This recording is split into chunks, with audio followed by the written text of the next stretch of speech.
जनजातिंको गाँरे विदेशी अतिथि शीत ऋतुरे एबे कोरापुट जिलार सौंदर्य समस्तको अभिभूत करुछि।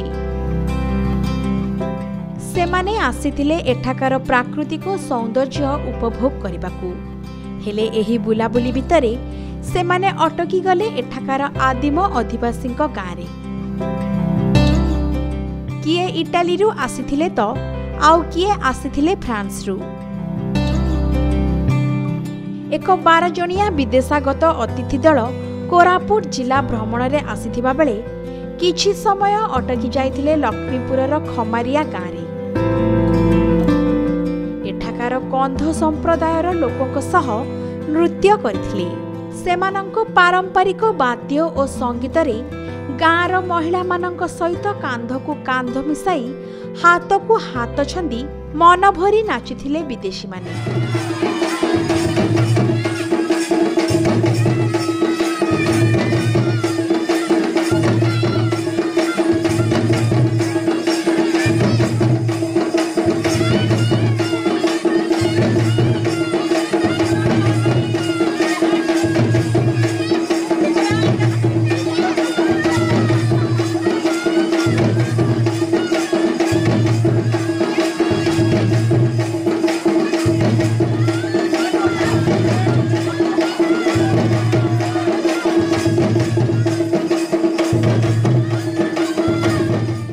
गाँ भितरे बुली कंध संप्रदायर संस्कृति एवं सेमानंक चलनी संपर्क रे अवगत होइथिले।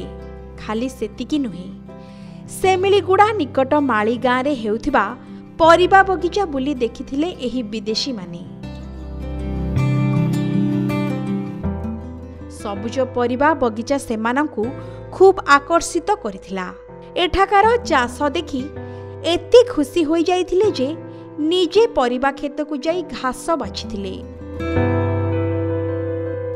कोरापुट तथा ओडिशार अनेक मधुर स्मृति नहीं निज देश को फेरी जाइछंती एही विदेशागत अतिथि माने, जहाकू खमारिया गाँ लोके मध्य केबे भी भूली पारिबे नाही।